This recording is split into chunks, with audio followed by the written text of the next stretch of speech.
ça concerne tout ce qui est prédateurs qui se nourrissent des organes végétaux. Il faut savoir qu'il y a des prédateurs qui se nourrissent évidemment des organes végétaux. Ça concerne les insectes, bien sûr, et notamment certains insectes qui transmettent les maladies aux plantes. Alors, le changement climatique, ça peut se traduire par des modifications de durée de cycle de reproduction, et on le constate, on verra tout à l'heure, mais aussi au niveau des populations et de l'horaire géographique d'activité. Il faut savoir que le réchauffement peut avoir des effets positifs, il ne faut pas le nier, ça peut avoir des effets positifs en favorisant l'activité biologique des parasites et des prédateurs de ces insectes nuisibles. Ça veut dire que, effectivement, on peut avoir des prédateurs qui arrivent qui sont plutôt favorables par rapport à nous, par rapport à certains insectes aujourd'hui. On a constaté par exemple que sur 35 espèces de papillons sédentaires, eh bien 65% d'entre elles ont déjà progressé vers le nord, entre 35 et 240 km. Donc il y a déjà une tentation. Et puis j'ai pris un exemple que vous connaissez tous. Vous avez peut-être dans votre jardin, si vous avez des pins, eh bien c'est le fameux processionnaire du pin.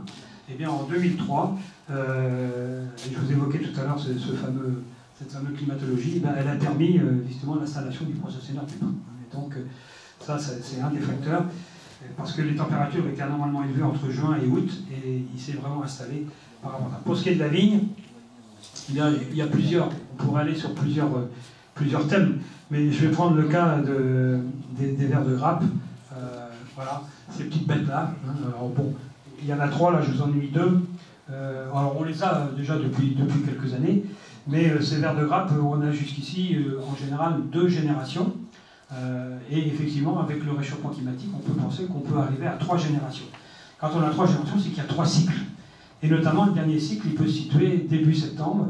Alors ces petites bêtes, quel est l'inconvénient par rapport à la vigne? Le papillon en lui-même, pas de problème. C'est le ver, donc quand il pond, il fait un ver, et ce ver, il perce la peau du raisin. Donc c'est une porte d'entrée pour des maladies, pour de la pourriture, etc. Donc effectivement, il faut l'éviter. Alors, je ne vous ai pas dit tout à l'heure, mais moi je suis en bio, vous l'avez peut-être vu. Vous allez dire, mais alors comment on fait? Alors, il y avait des traitements chimiques, effectivement, à une époque. Aujourd'hui, on évolue, même ceux qui ne sont pas en bio. Eh bien, d'abord, on pose des pièges. On pose ce qu'on appelle des phéromones. On piège les mâles, je suis désolé pour les messieurs, mais ces phéromones émettent des capteurs, donc des phéromones qui attirent les mâles, qui pensent que c'est une femelle pour favoriser l'accouplement. Et malheureusement, ils tombent sur un papier collant et ils y restent, donc ils ne s'en remettent pas. Et donc, grâce à ça, ben oui, les hommes se sacrifient toujours, vous savez bien, c'est comme ça. Je ne crois pas que je vais mettre les dames de mon côté, mais c'est pas grave. Pour vous dire que, non, mais blague à part, parce que je blague, évidemment. Le coccilis, notamment, peut provoquer certaines années des dégâts importants. Donc on fait des comptages. Tant qu'on ne dépasse pas un certain seuil, on a remarqué qu'on n'avait pas lieu d'intervenir. C'est-à-dire tant qu'il y a des équilibres naturels qui se créent, même si on a ce papillon, même s'il pond, si c'est dans un équilibre normal des choses, il n'y a pas lieu d'intervenir. Voilà. Si on intervient, c'est vraiment qu'il y a des apports importants qui se font par rapport à des conditions climatiques particulières et qu'il y a des pontes importantes. Et là, on peut intervenir. Alors, on intervient comment? Avec des bacillus thuringiensis au niveau bio. Donc, c'est d'autres petites bêtes qui pénètrent dans le verre et c'est une bactérie qui fiche le verre en l'air naturellement parlant, plutôt que d'utiliser des produits chimiques, voilà, entre autres. Le démis également, on l'a aussi. Et puis, il y en a un troisième qu'on appelle l'Eulia, qu'on voit très peu, mais qui, lui, peut arriver parce qu'effectivement, on n'a qu'une génération en général, et avec le réchauffement, on pourrait le voir plus souvent. Voilà. Donc, ces trois papillons donnent des vers qui font des petits dégâts au niveau de nos grappes et qui peuvent provoquer des problèmes. Ça, c'est une des conséquences du réchauffement climatique. Voilà, je prends l'exemple, j'avais pris l'exemple effectivement en 2018 où je regardais tout ce qui est technique au niveau viticole. En 2018, on a eu une 3e génération de coccilis, tout début septembre. Certains se sont affolés. Alors il faut savoir qu'en vigne, on n'a pas le droit d'apporter de produits, que ce soit chimique ou même naturel, bio. On n'a pas le droit d'intervenir un mois avant la récolte. Donc certains vignerons, pris de panique, avaient osé. Alors ils ont été vite calmés parce que on a calmé le jeu à l'époque, mais avaient osé quand même lancer des traitements pour pallier à ça en ayant la peur de perdre une partie de la récolte. Finalement, c'est pas ce qui s'est passé. Et on était intervenu en disant qu'il ne faut pas paniquer. même s'il y a une troisième génération, elle n'était pas si violente que ça. Mais elle peut le devenir avec le réchauffement. Peut-être vous avez entendu parler d'une maladie qui s'appelle la flavescence dorée. Ça a fait beaucoup de bruit aussi à une époque, certains vignerons refusant d'intervenir par rapport à cette petite bête. La flavescence dorée, c'est une des conséquences du réchauffement climatique. On remarque qu'elle était dans le sud jusqu'il y a encore une vingtaine d'années, la région bordelaise, et puis elle arrive tout doucement. Nous avons eu un cas à Chinon de cette fameuse flavescence dorée qui était due à un plant importé d'un pépiniériste. Le plant avait été contaminé chez le pépiniériste. Un pépiniériste, il peut vendre dans toute la France. Ce plant avait été importé et sur la commune de Panzou, on a eu un cas de flavescence dorée. Donc on est intervenu collectivement, je vais vous expliquer un petit peu comment ça marche, et on a pu pallier au problème. Donc on a résolu le problème rapidement parce qu'il y avait une certaine unité des vignerons pour intervenir par rapport à ça. Il faut savoir que même si on est en bio, on vous impose des traitements quand c'est comme ça. C'est une lutte collective. Parce que cette flavescence, c'est une cicadelle, donc c'est un insecte qui est porteuse d'un virus. Qui est donc ce fameux virus qui, lui, détruit la vigne. Et cette cicadelle, quand elle pique, quand il y a une autre cicadelle qui pique un plant contaminé, eh bien, elle recontamine un autre plant, etc., etc. Et elle a un rayon d'action en général de 5 à 8 km maximum. Voilà. Donc là, à l'époque, eh bien, quand il y a eu ce cas, eh bien, il y a eu un traitement qui a été fait sur un rayon de 4 km autour. Donc toutes les vignes concernées, il y avait une obligation d'intervention à des dates précises, en lien avec les gens de l'agriculture, avec les dates précises pour intervenir contre ce parasite. Et ça a fonctionné. Donc ça a duré 3 ans. Et depuis, on le suit par des pièges aussi, etc. Et on n'a plus de cas de flavescence dorée, et Dieu merci. Il faut savoir qu'il y a des régions où certains vignerons n'ont pas respecté, et à ce moment-là, vous avez des arrêtés préfectoraux qui vous obligent à arracher les vignes qui sont atteintes par ce parasite. C'est une obligation. Vous n'avez pas le choix. C'est-à-dire que si vous n'êtes pas d'accord, c'est le préfet qui impose l'arrachage de vos vignes, etc. Donc ça peut avoir des conséquences très graves au niveau économique. Et le problème, c'est quand il y en a un dans le groupe qui ne joue pas le jeu, eh bien c'est un réservoir pour cette maladie, et ça peut provoquer des problèmes. Alors, on peut évoquer, effectivement, qu'on n'a pas envie de traiter, et on peut comprendre ça, mais il faut penser à l'aspect collectif. C'est un grand débat aujourd'hui entre l'intérêt personnel et l'intérêt collectif. Voilà, c'est le grand débat du jour qu'on voit aussi quotidiennement aujourd'hui dans notre société. Voilà. Mais il faut savoir que s'il n'y avait pas cette lutte collective, il y aurait des gros dégâts, beaucoup plus que ce que l'on connaît aujourd'hui. Voilà, la cicadelle, cette fameuse cicadelle, la maladie s'appelle exactement la maladie de Pierce, si ça vous parle à certains.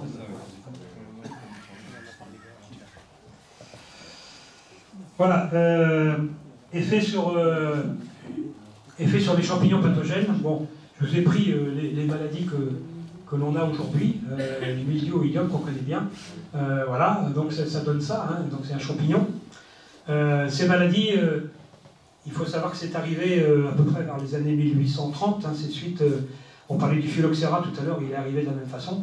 C'est des maladies qui n'existaient pas dans nos régions, et c'est suite aux échanges commerciaux avec les Amériques où on a importé ces champignons. Il n'y avait pas de vide sanitaire à l'époque. Et donc, effectivement, on a connu nos grands-parents perdre totalement une récolte due à ces champignons, qui se posent, ces champignons, quand les conditions sont favorables, c'est chaleur, humidité. Un des points importants qu'on évoque souvent, enfin qu'on oublie souvent, c'est le facteur hygrométrie. Il n'y a pas besoin d'avoir beaucoup de pluie pour que ces champignons se développent, il suffit qu'il y ait de l'hygrométrie. S'il y a une forte hygrométrie, il y a de l'humidité, et avec de la chaleur, chaleur, humidité égale champignon, et là il est heureux comme tout et il se développe. Donc on constate avec le réchauffement climatique qu'on a des pressions plus importantes que ce qu'on a connu. Moi j'ai 40 ans de métier, je dois avouer que alors, je suis en bio effectivement, donc avec des moyens de lutte qui sont uniquement d'origine naturelle avec le cul, etc., mais avec des produits uniquement de contact, pas de produits pénétrants et pas de produits qu'on appelle systémiques, donc qui passent dans la sève. Eh bien, j'ai connu quand même l'année 2012, qui était une année assez difficile face à ça, et l'année 2013 et l'année 2021. Cette année, on a eu des attaques assez fortes. Bien qu'on ait eu un hiver plutôt correct, après les conditions ont été extrêmement favorables au développement des champignons. Juin, juillet, rappelez-vous, le mois de juillet n'a pas été terrible. Il y a eu une semaine, le 14 juillet, il s'est mis à faire beau vent d'est. Nous, le meilleur traitement contre les champignons, c'est le vent d'est, parce que l'air est sec. donc il n'y a pas d'humidité. Eh bien, on s'est dit au 14 juillet, chiche, le vent d'Est arrive, malheureusement ça a duré que 8 jours et c'est reparti après. Donc il a fallu lutter jusqu'au bout par rapport à ça. Ceci dit, on s'en est sorti. La seule contrainte, quand on est dans ces cas-là, c'est qu'il faut intervenir le jour J. C'est-à-dire que ce n'est pas demain, ni après-demain. Hein. On a maintenant des modèles informatiques, des stations météo, etc. Et on sait exactement quand le champignon va exploser. Et donc en bio, on est toujours en préventif, on n'est jamais en curatif, parce qu'on n'a aucun moyen de lutter quand le champignon est installé. Et donc on intervient toujours la veille du risque de... Voilà. Donc ce qu'il faut, c'est intervenir au bon moment avec des engins qui font des bonnes applications, ce que beaucoup de vignerons oublient parfois. Il faut avoir des engins techniques qui soient performants. Il n'y a pas besoin de mettre beaucoup de produits. Ce qu'il faut, c'est avoir une bonne pulvérisation, une bonne application au bon moment. Et là, ça marche. Moi, je peux vous dire, cette année, on n'a eu aucun dégât sur grappe, comme vous voyez là, au niveau du milieu. On en a eu sur feuilles, en tête, les jeunes feuilles étant plus sensibles. Ceci dit, ça n'a pas eu d'incidence qualitativement parlant. Certains ont pu perdre cette année de la récolte à cause de ça. Voilà. Il suffit, par exemple, que vous ayez des sols très humides et vous ne pouvez pas pénétrer avec votre tracteur parce qu'il a plu beaucoup la veille. C'est malgré la volonté du vigneron, s'il ne peut pas y aller, le stade est passé et là, à ce moment-là, la maladie explose. Voilà. Donc il faut tenir compte de tous ces paramètres-là. Donc quand c'est comme ça, souvent c'est des sols lourds. L'une des réponses, c'est l'enherbement pour pouvoir passer, éviter un petit peu de saccager les sols, etc. Enfin, il y a des réponses à ça, mais il faut bien connaître tous les paramètres de son vignoble. Voilà. Alors, il y a également l'oïdium. Alors, il faut savoir que l'oïdium, on était peu sensible. Bon, de temps en temps, on en avait, mais ici, jamais une pression très très forte dans nos régions. Contrairement aux régions du Sud, où eux, ils ont eu toujours une pression forte d'oïdium, où ils ne connaissent pratiquement pas le mildiou. Et ils se sont fait avoir depuis 2-3 ans, ils ont eu du mildiou, ils n'avaient pas l'habitude de ce genre de maladie, et ils ont perdu beaucoup à cause du mildiou, suite à l'évolution climatique aussi des choses. L'oïdium, lui, c'est un champignon également, mais il ne se développe pas comme le mildiou. Le mildiou, c'est chaleur, humidité. L'oïdium, lui, il faut des contrastes de température importantes entre le jour et la nuit, donc ce qui crée une rosée importante le matin, avec des fortes chaleurs l'après-midi. Ça a été le cas cette année, on a eu, rappelez-vous, des nuits assez fraîches, vous avez eu du mal à faire des barbecues, des nuits assez fraîches, avec des fois un après-midi assez chaud. Et là, l'oïdium, il est heureux comme tout, il se développe également. Donc, il faut lutter contre. Alors, je dirais, là, le moyen de lutte est un peu plus facile, entre parenthèses. C'est le fameux souffle, que vous connaissez peut-être, qui permet le souffle brûle ce qu'on appelle le pied du champignon, et donc évite le développement. Mais c'est toujours en traitement préventif, on est bien d'accord. Il faut toujours intervenir avant. Quand on intervient après, c'est plus difficile. Voilà. Beaucoup plus difficile. Voilà, donc là, vous voyez une grappe comme ça, le vigneron ne va rien récolter. Si tout son vignoble est comme ça, ça va noircir, griller, et la grappe va dessécher complètement. Donc il n'y aura pas de récolte, pas de développement.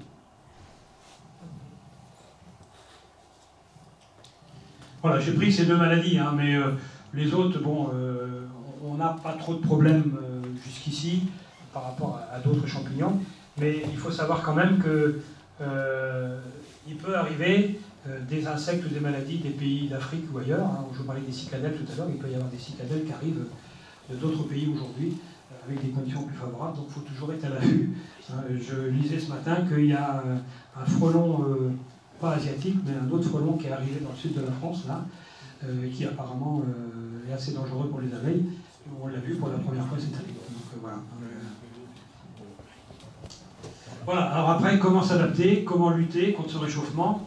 Évidemment, c'est une remise en question totale, à la fois pour tous, pour le vigneron. Je suis trop long, non?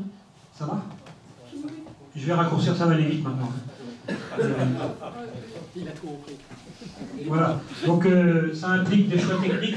Ça, vous l'avez peut-être vu, cette diapo, entre autres. Donc, effectivement, les choix techniques, c'est en agissant sur les conditions de production, car le réchauffement climatique se traduit aussi par une augmentation de la demande en eau, c'est-à-dire que la plante, elle a besoin de plus d'eau. Et avec les conséquences, c'est que l'atmosphère se charge en eau et les sols, eux, diminuent en eau. Donc ça change le profil climatique. Donc ça implique déjà une meilleure gestion de l'eau, ça c'est clair. Tous autant que nous sommes, il va falloir gérer au mieux l'eau et ne pas la gaspiller. Et ça engage également des pratiques culturelles qui permettent de mieux raisonner cette gestion. Ça va sur la surface foliaire, sur la densité, sur l'enherbement, sur la présence de haies, etc., sur différents trucs. Et puis, un point important que vous avez dû entendre durant tout le colloque, qui est également le stockage du carbone au niveau des sols. Il faut absolument qu'on intervienne pour stocker un maximum de carbone. Vous avez les techniques, aujourd'hui on commence à parler de minéralisation du carbone dans les sols, mais nous, en tant que paysans, on a un rôle à jouer pour effectivement capter ce carbone au niveau des sols. On a un rôle important. Il y a également le développement du matériel végétal adapté, donc ce que je disais tout à l'heure, avec on sait par exemple qu'on a des porte-greffes qui sont plus résistants au stress hydrique, des porte-greffes qui résistent mieux à la sécheresse. Donc ça peut être un des outils aussi. Il y a également le choix des clones ou des sélections massales. Donc il y a parfois aussi, on peut jouer sur ces paramètres-là. Ça c'est tout ce qui est technique. Et puis on peut jouer également, et on le fait, sur l'itinéraire de vinification pour obtenir des... Parce que l'effet c'est d'obtenir des mous, travailler avec des mous qui sont peut-être... qui sont riches en sucre, mais avec des levures qui ont une capacité qui ont une demande plus importante de sucre pour faire 1 degré d'alcool. Il faut savoir qu'aujourd'hui, une levure, elle crée, avec 16,80 g de sucre, elle crée 1 degré d'alcool. On sait aussi qu'il peut y avoir des levures indigènes au niveau du vignoble qui, elles, vont demander 17,5, 17,8 g de sucre pour faire 1 degré d'alcool. Ça veut dire qu'avec la même quantité de sucre, on peut arriver à 1 degré d'alcool moins. Donc on peut chercher aussi à développer ces paramètres-là. Également, moi je le fais aussi également, c'est de travailler avec des températures plus basses au niveau des fermentations, et puis avec des macérations plus courtes également, qui peuvent aussi apporter des solutions, et préserver un maximum qu'on appelle l'acidité. Ça aussi c'est lié aux conditions, ça peut lier aux conditions culturelles, où on peut favoriser un petit peu l'acidité. Je prends un exemple, en 85, on était plutôt à la recherche de vins plus riches, notamment au niveau sucre, on a augmenté la surface foliaire. La feuille, c'est l'usine, c'est-à-dire qu'elle synthétise les sucres, etc. Et bien, comme ça, on a gagné 1 degré d'alcool, en augmentant de 20 cm la surface foliaire, donc on a augmenté la hauteur des rangs. Et bien, il suffit qu'on baisse un peu, et on peut baisser un petit peu le taux d'alcool. C'est aussi des réponses par rapport à ça, pour s'adapter. Et puis, évidemment, il va falloir qu'on intervienne, nous aussi, dans la réduction des émissions de gaz carbonique. Il faut revoir l'énergie utilisée au niveau de nos engins. Peut-être que l'électrique, ce sera l'avenir, et moins diffusé de CO2 au niveau des sols. Et puis, on le fait aussi, on commence, mais une meilleure adaptation de nos bâtiments, des conceptions de bâtiments qui sont moins demandeurs d'énergie, si on peut avoir carrément des bâtiments qui sont positifs. C'est aussi, il faut aller vers ça. Et puis, ça a été évoqué un petit peu tout à l'heure, il va falloir revoir nos institutions pour revoir un petit peu nos cahiers des charges, d'essayer de façon à s'adapter au mieux. Quand on adhère à une appellation, on adhère à un cahier des charges qu'on doit respecter. Eh bien, il faudra que ce cahier des charges évolue. Il évolue déjà un petit peu. Il faudra continuer à le faire évoluer de manière à tenir compte de tous ces paramètres-là. Et évidemment, ça a été évoqué parmi vous aussi, je pense, développer la recherche et le développement, parce qu'il ne faut pas non plus paniquer. On a encore un potentiel de développement pour limiter un petit peu tout ça. Il ne faut pas être pessimiste. Il faut rester un petit peu optimiste, même si on sait qu'il y a des choses. C'est un élan. Aujourd'hui, le réchauffement climatique, il est parti. Ça veut dire que ça ne va pas s'arrêter comme ça. On n'arrête pas une courbe comme ça, mais on peut la limiter dans le temps. Voilà. Il faut serrer les coudes. Voilà ce que j'avais à vous dire. Pour la conclusion, je vais vous la donner. Vous l'avez compris. L'urgence à agir pour limiter le réchauffement, eh bien, revoir les cartes viticoles à moyen terme, ça a été évoqué tout à l'heure, la ville en Bretagne, adapter tous les leviers techniques pour limiter l'impact et sur le bilan carbone notamment, renforcer la recherche et le développement, et communiquer, former tous les acteurs. Quand je dis tous les acteurs, c'est nous tous, c'est le consommateur compris. Il va falloir sensibiliser tout le monde de manière à limiter ça. Voilà, c'est une grande remise en question. Voilà, je répète quand même que concernant nos régions, tout ce qui nous concerne, nous particulièrement, Cabernet-Franc et Chenin, je crois qu'on a encore quelques années positives pour nous qui sont là, mais pas pour autant qu'il ne faut rien faire. Voilà.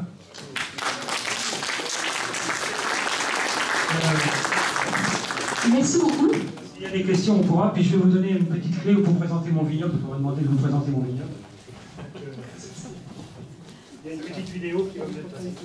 Ah, On va la mettre en bonne. parce que je pense qu'on va être attendu en bas, donc on a juste le temps pour une question. Ça dure longtemps? Non, ça dure 3 minutes même pas. On va quand même prendre d'abord la question du modèle. Oui. Tu pourras poser tes questions au bureau. Oui, c'est une question très intéressée, puisque je viens de Vendôme. Est-ce que le Pinot de Nice, il y a des perspectives d'amélioration avec le changement climatique? Oui, pour Vendôme, sûr, assurément. Vous aurez des vins qui seraient... Vous allez un petit peu aller vers des styles un peu plus bourguignons, entre parenthèses, donc le Pinot de Nice a beaucoup d'avenir, oui, c'est certainement. D'ailleurs, on l'apprécie de plus en plus. Je pense que vous l'avez remarqué aussi. Donc effectivement, alors il y aura peut-être des évolutions, peut-être que le Pinot Noir va arriver derrière aussi, etc. Mais Pinot de Nice, oui, bien sûr, bien sûr. Regardez les vins de la Sarthe, les Janières, à une époque, avec les chenins. Excusez-moi, il y a du son ou pas?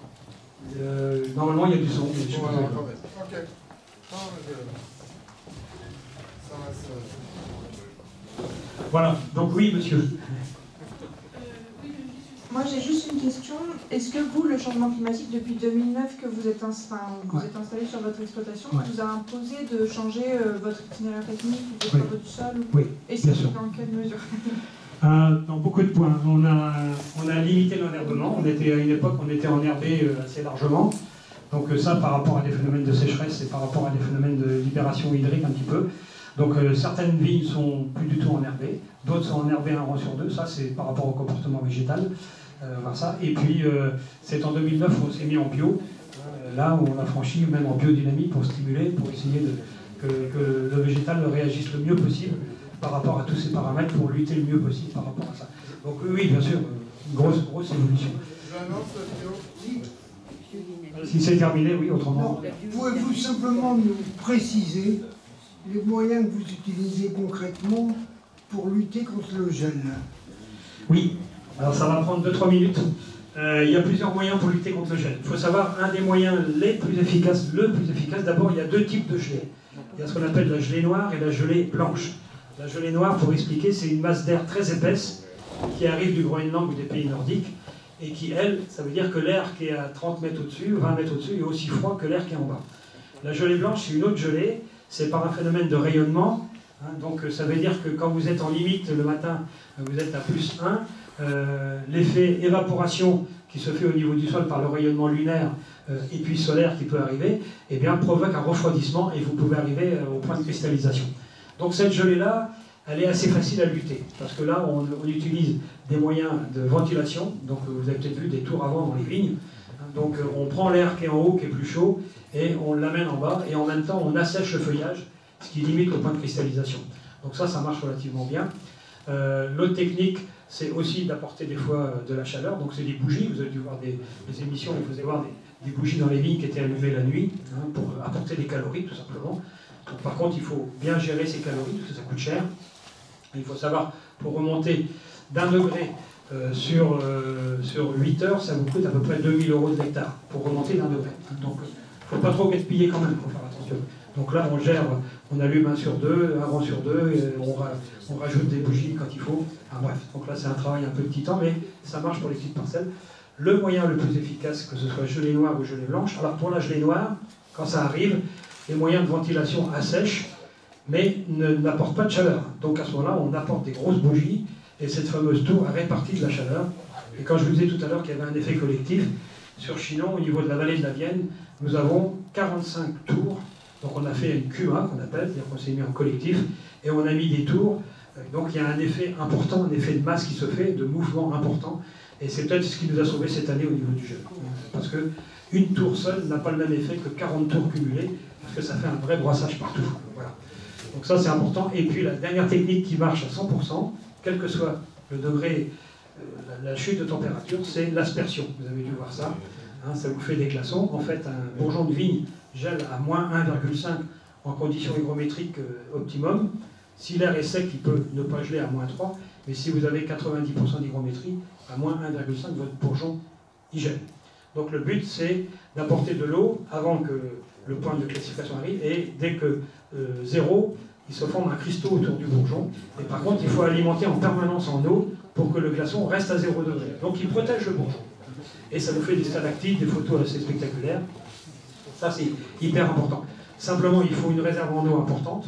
Donc aujourd'hui, c'est difficile, même au niveau des rivières pour pomper. On peut avoir des hivers où le niveau de la rivière est très bas. Et puis, il faut avoir des sols qui sont capables d'avaler des quantités d'eau.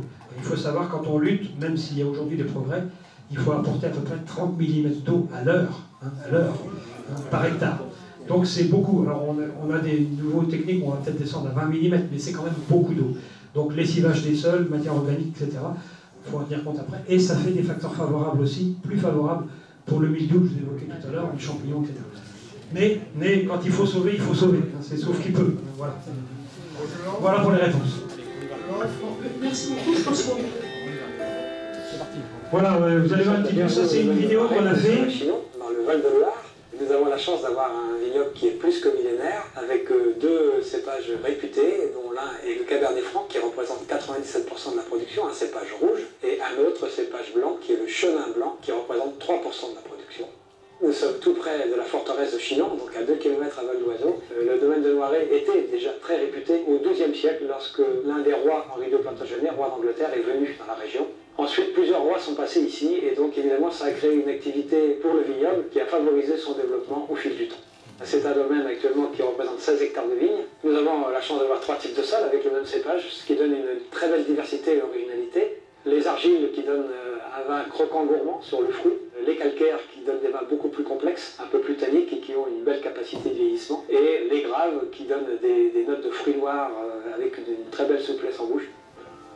Nous sommes évidemment en biodynamie au niveau culturel, ça nous semble extrêmement important de respecter au mieux la vie de nos sols, assurer l'avenir, la pérennité de nos sols pour les générations futures, le respect de notre planète et également le respect du plaisir que l'on peut avoir à déguster ce vin. Nous avons la chance d'avoir des caves troglodytites à température constante dans lesquelles on pratique des micro-vinifications avec en barrique pour une partie et dans des amphores en terre cuite, en forme ovoïde qui donnent l'avantage d'avoir des vins d'une grande pureté avec une belle minéralité. Notre vignoble est un vignoble familial depuis 3 générations avec mon épouse Odile. Moi-même, j'ai plus de 35 ans d'expérience aujourd'hui. Nous avons autant de passion aujourd'hui à faire découvrir nos vins. Le domaine a développé une grosse activité touristique. Nous avons la possibilité d'accueillir les gens dans notre belle salle de dégustation où on peut comparer les vins avec les différents types de sols qui sont exposés.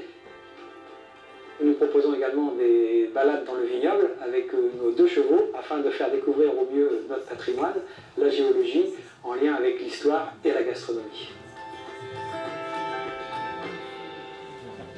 Voilà, donc cette vidéo a été faite, notamment, vous avez compris, vous avez vu que c'était sous-titré en anglais. Quand on va à l'export et qu'on présente ça, ça donne envie à nos clients de venir nous voir. Voilà. Donc pour la dégustation, on va vous proposer une dégustation. On n'a pas mis toute notre gamme parce qu'elle est assez large. On vous a mis 3 vins, un blanc, donc le fameux blanc amphora, vous avez vu les amphores tout à l'heure. Donc les amphores ont un avantage d'apporter de la minéralité et beaucoup d'aspect floral au niveau du vin. Et puis on vous a mis 2 rouges, les argiles, qui donnent des vins fruités gourmands pour ceux qui sont... C'est des vins assez faciles mais qui ont un côté croquant gourmand. Et puis on vous a mis l'opposé, les calcaires, qui sont des vins beaucoup plus tanniques, vins de garde. Donc c'est les 2 extrêmes si je puis dire. Vous allez pouvoir apprécier ça tout à l'heure. Et on m'a dit que si vous souhaitez commander, c'est possible.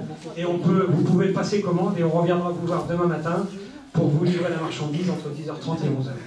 Voilà, je vous remercie de votre attention. Juste